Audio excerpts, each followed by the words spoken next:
Miyani og daghang reaksyon sa social media ang post sa usa ka netizen may tungod sa senior citizen nga PWD apan padayang nanginabuhi og tarong.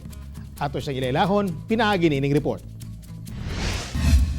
Mo kini ang post ni Nicole Christine Daguhoy sa usa ka tigulang nga lalaki kinsa bisan siyang sitwasyon na maligya gyapon og face mask uban pa aron lang dunay panginabuhian. Miani kini og kapin usa ka libo ka reaksyon ug halos 1,500 shares sa social media.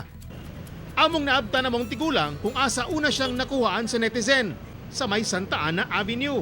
Siya si Victoriano Busmion, 64 anyos. Nagpuyo kuno siya sa balay siyang pagumangkon sa Agdao ug nanginabuhi siya aron makatabang sa ilang konsumo. Maulaw mo kugod sa akong pagumangkon puyan ako kay one man walay bana ba tulok buk anak gagmay pa. Wala maulaw kung Naginusara na kuno siya sa kinabuhi ug walay pamilya. Pamilya din ni manay, mga anak nimo, asawa, asa naman? wala man ko ninyo.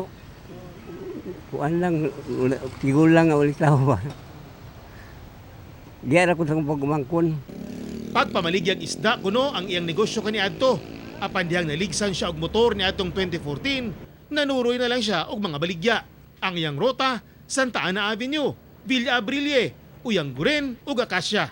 Ug ang iyang kita matag adlaw, Gamay raman mga 200 ana. Nya pagkaugma mungumpran po ko mga 150 ana. ano 200 ginansa na. O ginansyan na.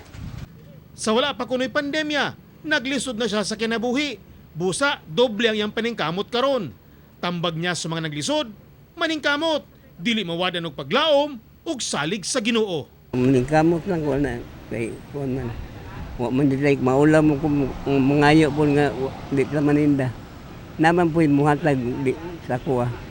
Kauban si Jojo Solarte sa kamera. Ako si Teco Campo para sa One Mindanao.